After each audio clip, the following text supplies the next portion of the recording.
ഇന്നത്തെ മുഖ്യമന്ത്രിയുടെ പത്രസമ്മേളനത്തില് രണ്ട് കാര്യങ്ങൾ വളരെ ഗൗരവമുള്ളതാണ്. ഒന്ന്, ചോദ്യത്തിന് മറുപടിയായി അദ്ദേഹം പറഞ്ഞത് ലീഡറുടെ നിയമനം, അത് ആ പ്രശ്നം ഉയർന്നു വന്നു, അപ്പം തന്നെ രാജിവെച്ചു, അതോടുകൂടി ആ പ്രശ്നം അവിടെ പരിഹരിക്കപ്പെട്ടു എന്നുള്ളതാണ്. ഒരു കാര്യം കൂടി പറഞ്ഞു, ദേവസ്വത്തിന് വേണ്ടി മാത്രം ലീഡറെ നിയമിച്ചിരുന്നില്ല. ഞങ്ങളുടെ മുമ്പിൽ കുറെ പേരുകൾ വന്നു, അപ്പൊ ഓരോരുത്തരും ഏതെല്ലാം കേസുകൾ വാദിച്ചു എന്ന് നോക്കാനുള്ള എഐക്ക് പോലും കഴിയില്ലല്ലോ എന്നാണ് അദ്ദേഹം പറഞ്ഞത്. അത് കാണിക്കുന്നത് പൂർണ്ണമായിട്ടും ചട്ടവിരുദ്ധമായിട്ടാണ് ഈ നിയമനം നടത്തിയത്. ശ്രീ കെ മുരളീധരൻ ദേവസ്വം മന്ത്രി പറഞ്ഞു, ദേവസ്വത്തിനൊരു ലീഡർ വേണം, അത് നിശ്ചയിക്കാനുള്ള അധികാരം മുഖ്യമന്ത്രിക്ക് ഞാൻ നൽകിയിട്ടുണ്ട്, അത് പൂർണ്ണമായി അദ്ദേഹത്തിന് തന്നെ കൈമാറിയിട്ടുണ്ടെന്ന് പറഞ്ഞു. രണ്ട്, അദ്ദേഹം പറഞ്ഞു ദേവസ്വത്തിന്റെ വക്കീലായി ഇദ്ദേഹത്തെ നിയമിച്ചപ്പോ പ്രതിയെ കുറിച്ച് കാര്യങ്ങൾ കൂടി അറിയാവുന്നത് കേസ് വാദിക്കുന്നതിന് സഹായകരമായിരിക്കുമെന്ന് ദേവസ്വം മന്ത്രി പറഞ്ഞു. മുഖ്യമന്ത്രി പറയുന്നു ദേവസ്വത്തിന് മാത്രമായിട്ട് വക്കീലിനെ ചുമതലപ്പെടുത്തിയിരുന്നില്ല, അദ്ദേഹം എറണാകുളത്ത് പോയിട്ട് AG-യുമായി ചർച്ച ചെയ്തിട്ടാണ് സ്പെഷ്യൽ ഗവൺമെന്റ് ലീഡർമാർ ആരൊക്കെയാണ് നിശ്ചയിക്കുന്നത്. അപ്പോ മന്ത്രിസഭയ്ക്കകത്ത് വന്ന കാര്യത്തിൽ ഈ കൂട്ടുത്തരവാദിത്വം വല്ലാതെ തകർന്നിരിക്കുന്നു. ആര് പറയുന്നതാണ് ശരി? മുഖ്യമന്ത്രി നിയമമന്ത്രി കൂടിയാണ്, ദേവസ്വം മന്ത്രിക്ക് വേണ്ടി ദേവസ്വം വകുപ്പിന് വേണ്ടി ലീഡർ വന്നിരിക്കുന്നു, അത് ആര് പറയുന്നതാണ് ശരി? അപ്പൊ ആരാണ് യഥാർത്ഥത്തിൽ ഈ അമിത തിടുക്കം കാണിച്ചുകൊണ്ട് ഇങ്ങനെ ഒരാളെ നിയമിച്ച് ഈ കേസ് അട്ടിമറിക്കാൻ ശ്രമിച്ചിട്ടുള്ളത്? രണ്ട്, അദ്ദേഹം പറഞ്ഞത് പല പേരുകൾ ഞങ്ങളുടെ മുൻപിൽ വരും, AIക്ക് പോലും കഴിയില്ലല്ലോ. ചട്ടം വളരെ വ്യക്തമാണ്. Kerala government legal officers, law ഓഫീസേഴ്സിന്റെ ചട്ടത്തിൽ വളരെ കൃത്യമായി പറയുന്നുണ്ട്, അഡ്വക്കേറ്റ് ജനറൽ ഒരു പാനലാണ് സമർപ്പിക്കേണ്ടത്. ആ പാനൽ നിന്നാണ് അദ്ദേഹം ചിലപ്പോൾ അഭിപ്രായം രേഖപ്പെടുത്തുന്നത്. ആ അഭിപ്രായത്തിന്റെ അടിസ്ഥാനത്തിലാണ് നിയമമന്ത്രി കണ്ട്, മുഖ്യമന്ത്രി കണ്ട് മന്ത്രിസഭയിലേക്ക് വരുന്നത്. സാധാരണഗതിയിൽ ഞങ്ങളെല്ലാം ചുമതല വഹിച്ചിരുന്ന ഘട്ടത്തിൽ അഡ്വക്കേറ്റ് ജനറൽ ആ പേരുകളിൽ തന്നെ ഇന്ന ആളുകളായിരിക്കും കൂടുതൽ യോഗ്യരായിട്ടുള്ള ആളുകൾ എന്നും നിർദ്ദേശിക്കും. അവനോടൊപ്പം ബയോഡാറ്റ ഉണ്ടാകും. അതെല്ലാം പരിഗണിച്ചുകൊണ്ടാണ് അഡ്വക്കേറ്റ് ജനറൽ പേര് നിർദ്ദേശിക്കുന്നത്. ഇന്ന് മുഖ്യമന്ത്രി പറഞ്ഞു പലരും ഞങ്ങൾക്ക് പേരുകൾ നൽകി, അപ്പോൾ ചട്ടം പൂർണ്ണമായിട്ട് ലംഘിച്ചിരിക്കുന്നു. ദേവസ്വത്തിന്റെ കേസിനകത്ത് ശബരിമല കേസ് അട്ടിമറിക്കുന്നതിൽ മാത്രമല്ല, ലീഡർമാരുടെ നിയമനത്തിനകത്ത് ഗൗരവമായ പ്രശ്നങ്ങൾ ഉയർന്നു വന്നിരിക്കുന്നു എന്നുള്ളതാണ് ഇത് കാണിക്കുന്നത്. പൂർണ്ണമായിട്ടും ജനങ്ങളെ തെറ്റിദ്ധരിപ്പിക്കുന്ന രൂപത്തിലുള്ള ഒരു വിശദീകരണമാണ് മുഖ്യമന്ത്രി നടത്തിയിട്ടുള്ളത്. രണ്ട്, PM ശ്രീ ഉപസമിതിയെ വച്ചിരിക്കുന്നു. ഇപ്പോൾ നിങ്ങളുടെ വാർത്തകളിൽ തന്നെ എല്ലാവർക്കും അറിയാൻ കഴിയും, ഉപസമിതിയെ വച്ച ഘട്ടത്തിൽ ഞങ്ങളൊരു ഉപസമിതിയെ വെച്ചു.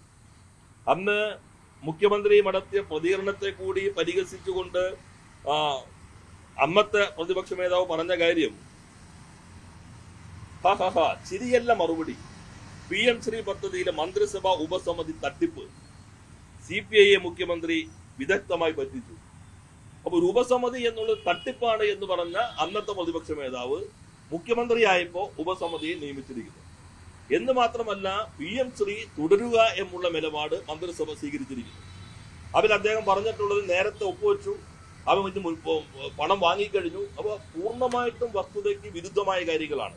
PM ശ്രീ ഒപ്പിട്ടപ്പോ അദ്ദേഹം പറഞ്ഞത് യഥാർത്ഥത്തിൽ മുഖ്യമന്ത്രി പ്രധാനമന്ത്രിയെ കണ്ട ശേഷമാണ് PM ശ്രീയിൽ ഒപ്പിടാൻ തീരുമാനിച്ചത്. RSS അജണ്ട നടപ്പിലാക്കുന്നതിനുള്ള പാലമാണ് PM ശ്രീ. ഇതാണ് പ്രതിപക്ഷ നേതാവ് VD സതീശൻ പറഞ്ഞത്. അപ്പൊ ഇപ്പോ RSS അജണ്ട എന്ന് പറഞ്ഞത് ഇന്നത്തെ മുഖ്യമന്ത്രി നടപ്പിലാക്കാൻ തീരുമാനിച്ചിരിക്കുന്നു. അദ്ദേഹം പ്രധാനമന്ത്രിയെ കണ്ടിരിക്കുന്നു, അദ്ദേഹം ആഭ്യന്തരമന്ത്രിയെ കണ്ടിരിക്കുന്നു, എന്തിൽ അദ്ദേഹത്തിന്റെ യാത്രാ വിവാദമായിരിക്കുന്നു. ഇപ്പോ RSS അജണ്ട നടപ്പിലാക്കുന്നു എന്ന് പറഞ്ഞ അന്നത്തെ പ്രതിപക്ഷ നേതാവ് RSS അജണ്ട നടപ്പിലാക്കാനുള്ള പൂർണ്ണമായ ഉത്തരവാദിത്വം ഏറ്റെടുത്തിരിക്കുന്നു. ഇപ്പൊ നേരത്തെ പറഞ്ഞതുപോലെ BJP ഭരിക്കുന്നതിനേക്കാളും അതിവേഗതയിൽ അവരുടെ കാര്യങ്ങൾ നടപ്പിലാക്കുന്ന ഒരു സർക്കാരായി ഇന്നത്തെ UDF സർക്കാർ മാറിയിരിക്കുന്നു എന്നുള്ളതാണ്. പിന്നെ പറഞ്ഞു സ്കൂൾ ഞങ്ങൾ തിരഞ്ഞെടുക്കും, കരിക്കുലം ഞങ്ങൾക്ക് നിശ്ചയിക്കാനുള്ള ഇടമുണ്ടായിരിക്കും. ഇതെല്ലാം അന്നത്തെ വിദ്യാഭ്യാസ മന്ത്രി ശ്രീ V ശിവൻകുട്ടി പറഞ്ഞതാണ്. ഇത്തരം കാര്യങ്ങൾ അവനകത്ത് തന്നെ MOU മാത്രമാണ് ഒപ്പുവെച്ചിട്ടുള്ളത്. എന്ന് മാത്രമല്ല, ഉയർന്നു വന്ന വിമർശനങ്ങളെ അടിസ്ഥാനപ്പെടുത്തി അന്നത്തെ ഗവൺമെന്റ് കേന്ദ്രത്തിന് കൃത്യമായിട്ട് രേഖാമൂലം വരെ കത്ത് നൽകി. ആ കത്തിൽ കെപ്റ്റിൻ അബയൻസ് എന്ന് വളരെ കൃത്യമായി പറഞ്ഞിട്ടുണ്ട്. ആ കെപ്റ്റിൻ അബയൻസ് എന്ന നിലപാട് മാറ്റിയോ, പൂർണ്ണമായിട്ട് നടപ്പിലാക്കാൻ തീരുമാനിച്ചു എന്ന് പറയുമ്പോൾ ആ കത്ത് തള്ളി BJPയുടെ നയം പൂർണ്ണമായിട്ട് നടപ്പിലാക്കുന്നു.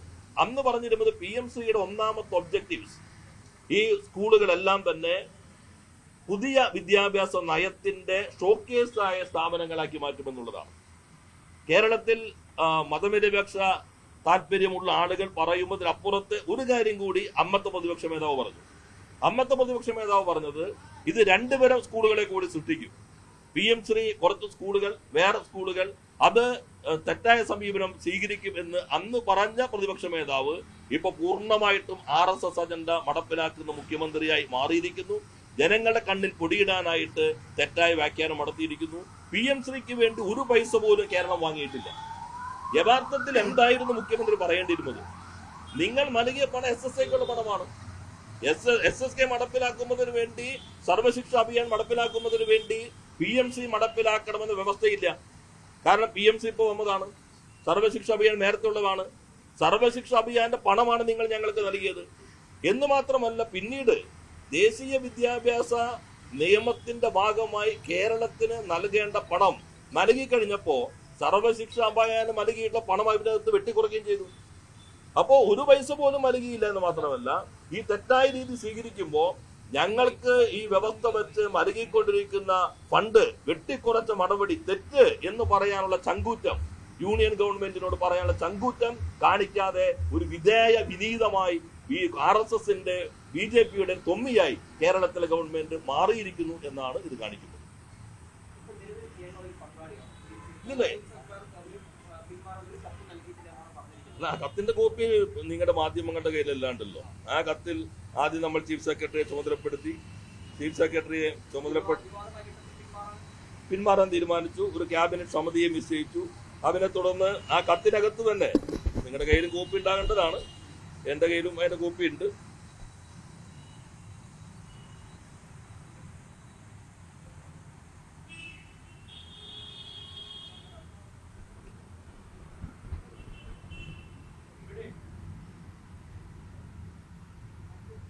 Accordingly, I am directed to inform that the government of Kerala will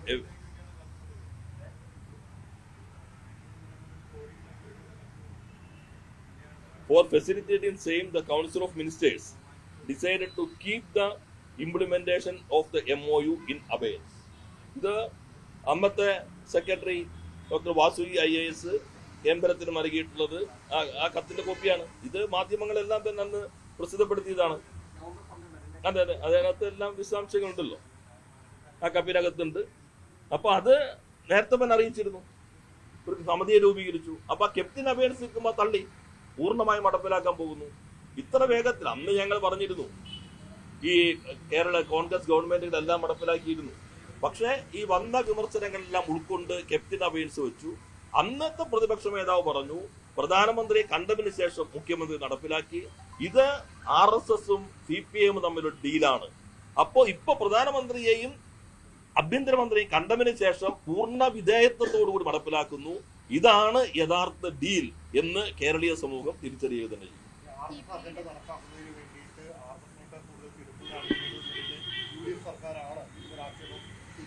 അല്ല, പൊതുവെ സമൂഹത്തിൽ വരികയാണല്ലോ. BJP 3-2 ഭൂരിപക്ഷം നേടിക്കൊണ്ട് 2-3 ഭൂരിപക്ഷം നേടിക്കൊണ്ട് ബംഗാളിൽ അധികാരത്തിൽ വന്നപ്പോ അവിടെ വന്ദേമാതരം പൂർണ്ണമായിട്ടും പാടിയില്ല, ഇവിടെ പൂർണ്ണമായിട്ടും പാടി. ഇപ്പൊ വൈസ് ചാൻസലർമാരെ കുറിച്ച് എന്താ പറയുന്നത്? അന്നത്തെ മുഖ്യമന്ത്രി അപലപിച്ചില്ലല്ലോ. യഥാർത്ഥത്തിൽ ഈ വൈസ് ചാൻസലർമാരുടെ പേരിൽ നടപടിയെടുക്കാനുള്ള അധികാരം പോലും ഇല്ലാത്ത ഒരു നിയമം നമ്മുടെ സംസ്ഥാനത്തുണ്ട്. ആ നിയമം മാറ്റുന്നതിന് വേണ്ടി അന്ന് നിയമമന്ത്രി എന്ന നിലയിൽ മുഖ്യമന്ത്രിക്ക് വേണ്ടിയാണ് ഞാനാണ് ബില്ല് അവതരിപ്പിച്ചത്. പുതിയ ചാൻസലർമാരെ നിയമിക്കണം. അന്നത്തെ പ്രതിപക്ഷ മേധാവ് ഇന്നത്തെ മുഖ്യമന്ത്രി ചർച്ചയിൽ ഇടപെട്ടുകൊണ്ടൊരു നിർദ്ദേശം വെച്ചു. അങ്ങനെ ചാൻസലർമാരെ നിയമിക്കുകയാണെങ്കിൽ അതൊരു കമ്മിറ്റിയുടെ ശുപാർശയുടെ അടിസ്ഥാനത്തിലായിരിക്കണം. ആ നിർദ്ദേശം കയ്യോടെ ഞാൻ സ്വീകരിച്ചു ഗവൺമെന്റിന് വേണ്ടി. ആ നിർദ്ദേശം അനുസരിച്ച് മുഖ്യമന്ത്രിയും പ്രതിപക്ഷ മേധാവും സ്പീക്കറും അടങ്ങുന്ന ഒരു കമ്മിറ്റി, ആ കമ്മിറ്റി ശുപാർശ ചെയ്യുന്ന പേരായിരിക്കണം ചാൻസലർ നിയമിക്കേണ്ടത്. അപ്പൊ അദ്ദേഹം പറഞ്ഞു ഹൈക്കോടതിയിൽ നിന്ന് റിട്ടയർ ചെയ്ത ജഡ്ജി ആയിരിക്കണം. അപ്പൊ ഹൈക്കോടതിയിൽ നിന്ന് റിട്ടയർ ചെയ്ത ജഡ്ജിയും കൂടിയാകാം എന്ന് തീരുമാനിച്ചു. ആ ബില്ല് വോട്ടിനിടുന്ന സന്ദർഭത്തിൽ BJPക്ക് വിരോധം ഉണ്ടാകരുത് എന്ന് കരുതി ഇറങ്ങിപ്പോയി അന്നത്തെ പ്രതിപക്ഷം. അവന് നേതൃത്വം നൽകിയ പ്രതിപക്ഷ നേതാവ്. ആ ബില്ല് പാസ്സായതിപ്പോ ഗവർണറുടെ മുൻപിലുണ്ട്. ആ ബില്ല് അടിയന്തരമായിട്ട് അംഗീകാരം നൽകണമെന്ന് ചങ്കൂറ്റത്തോടുകൂടി ആവശ്യപ്പെടുകയല്ലേ മുഖ്യമന്ത്രി ചെയ്യേണ്ടത്? അതിനു പകരം ഏത് വിധേയരെയും പൊക്കോട്ടെ, ഈ വാചക കസർത്ത് കൊണ്ട് ആളുകളുടെ തെറ്റിദ്ധരിപ്പിക്കുക എന്നുള്ള ശ്രമം കൊണ്ട് എത്ര കാലം മുന്നോട്ട് പോകാൻ പറ്റും? ഈ നിയമം പാസ്സാക്കണ്ടേ? ഇപ്പൊ വന്യമൃഗങ്ങളുടെ 6 കൊലപാതകം നടന്നില്ലേ? 7 നടന്നല്ലോ. 7 തന്നെ ഓർക്കാത്ത ഞങ്ങൾ ഭരിക്കുന്ന കാലത്താണെങ്കിൽ നിങ്ങളുടെ എത്ര എയർ ടൈം ആയിരിക്കും അത് കൈയടക്കേണ്ടി വരിക? ഇപ്പോ അത് നിങ്ങൾ തന്നെ അറിയുന്നില്ല. ഞങ്ങളൊരു നിയമം പാസ്സാക്കിയില്ലേ? വന്യമൃഗങ്ങൾ ആ വനാതിർത്തിയിൽ നിന്ന് പുറത്തേക്ക് വരികയും മനുഷ്യന്റെ ജീവനോ അതുപോലെ തന്നെ കൃഷിക്കോ ഭീഷണിയോ ആകുന്ന സാഹചര്യം വന്നാൽ വെടിവെക്കുന്നതിന് വേണ്ടി ഉത്തരവ് നൽകാൻ കളക്ടർക്ക് അധികാരം നൽകുന്ന ഒരു നിയമം ഞങ്ങൾ പാസ്സാക്കിയല്ലോ. അതിലിവർ പങ്കെടുത്തില്ല. ആ നിയമം ഗവർണറുടെ അടുത്തുമെന്ന് ഞങ്ങൾ തുടർച്ചയായി ഇടപെട്ടതിന്റെ ഭാഗമായി ഇപ്പൊ രാഷ്ട്രപതിക്ക് അയച്ചിരിക്കുന്നു. ആ രാഷ്ട്രപതിയുടെ അടുത്തത് അംഗീകാരം വേണം എന്നൊരു ചെറിയ വാക്ക് പോലും 19 MP പറഞ്ഞു. ഈ 7 മരണങ്ങൾ ഈ ചുരുങ്ങിയ ദിവസം കൊണ്ട് ഉണ്ടായിട്ട് ഗവൺമെന്റ് നിലപാടുണ്ടോ? അപ്പൊ BJPയെയും കേന്ദ്രത്തെയും ഒരു തരത്തിലും അലോസരപ്പെടുത്താതെ പൂർണ്ണ വിനീത വിധേയത്വമുള്ള ഒരു ഗവൺമെന്റായി ഈ ഗവൺമെന്റ് മാറി എന്ന് ജനങ്ങൾ തിരിച്ചറിയുക തന്നെ.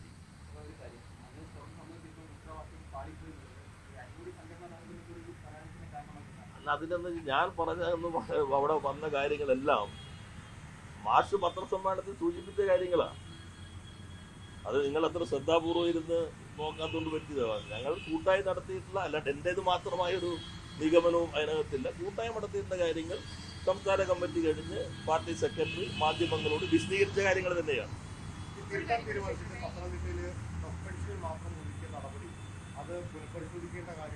അല്ല, അത് അവരുടെ കമ്മിറ്റിയാണ് നമ്മൾ ചുമതലപ്പെടുത്തിയിട്ടുള്ളത്. ആ കമ്മിറ്റിയുടെ തീരുമാനം അതിന്റെ കാര്യങ്ങൾ ഇപ്പൊ എന്റെ മുൻപിലില്ല. കോൺഗ്രസിൽ ഉൾപ്പെടെ വലിയ വിമർശനമായിരുന്നു. പാർട്ടിയിൽ നിന്ന് ഉള്ള ആളുകളെ, അതായത് അർപ്പിക്കാത്ത ആളുകളെ ചെയ്യുകയും സാമുദായിക നേതാക്കൾ സജസ്റ്റ് ചെയ്തിട്ടുള്ള ആളുകളുടെ ഒരു ലിസ്റ്റാണ് വന്നിട്ടുള്ളത് എന്നുള്ളത് പരാതിയാണ്. മാത്രമല്ല മുഖ്യമന്ത്രി നിയമമന്ത്രി എന്നുള്ള അധികാരം എടുത്ത് മറ്റു മന്ത്രിസഭയിലേക്കുള്ള വകുപ്പുകളിലേക്കുള്ള നിയമനം കൂടി മുഖ്യമന്ത്രി ചർച്ച ചെയ്യാതെ തീരുമാനിച്ചു എന്നുള്ളൊരു വലിയ വിമർശനം മുഖ്യമന്ത്രിക്കെതിരെ വന്നിട്ടുണ്ട്. അതേ തുടർന്നായിട്ടാണ് 2-3 പേര് രാജ്യമൊക്കെ വാങ്ങിച്ചിരുന്നെങ്കിൽ പോലും ഈ ലിസ്റ്റിനെ പറ്റി ഇപ്പോഴും അധിക്ഷേപം നിലനിൽക്കുന്നത്. അല്ല, അതിന് ഗൗരവമായി ഞാൻ ഒരു കാര്യം നേരത്തെ പറഞ്ഞപ്പോൾ വിട്ടുപോയതാണ്. ഇന്ന് മുഖ്യമന്ത്രി പറഞ്ഞത് ദേവസ്വത്തിന് വേണ്ടി ഒരു വക്കീലിനും വച്ചിട്ടില്ല. നിങ്ങൾ ശ്രദ്ധിച്ചിട്ടുണ്ടാവുമല്ലോ. അപ്പൊ ഹിന്ദു പത്രത്തിൽ ആ റെസിഗ്നേഷന്റെ വാർത്ത വന്നപ്പോ ഈ വക്കീലിന്റെ പ്രതികരണമുണ്ട്. ഇത് മറ്റേ കേസിലെ ഫയലൊന്നും എൻ്റെ വരില്ല, മറ്റേതിലാണ് ഞാൻ വരുന്നത്, രാജിവെച്ചിരിക്കുന്നു എന്ന് പ്രതികരണം വന്നിട്ടുണ്ട്. ദേവസ്വം മന്ത്രിയുടെ പ്രതികരണം വന്നു, ഭക്തർക്ക് ബുദ്ധിമുട്ടുണ്ടാകാതിരിക്കാനാണ്. അദ്ദേഹം തന്നെ ആദ്യം പറഞ്ഞു ആ കേസിലെ പ്രതിയുടെ വിവരങ്ങൾ അറിയുന്ന ആള് ഗവൺമെന്റ് വന്നാൽ. അപ്പോ ഈ രണ്ടുപേരും പൂർണ്ണമായിട്ടും വിരുദ്ധമായിട്ടില്ല. ആരാണ് വസ്തുത പറയുന്നത്?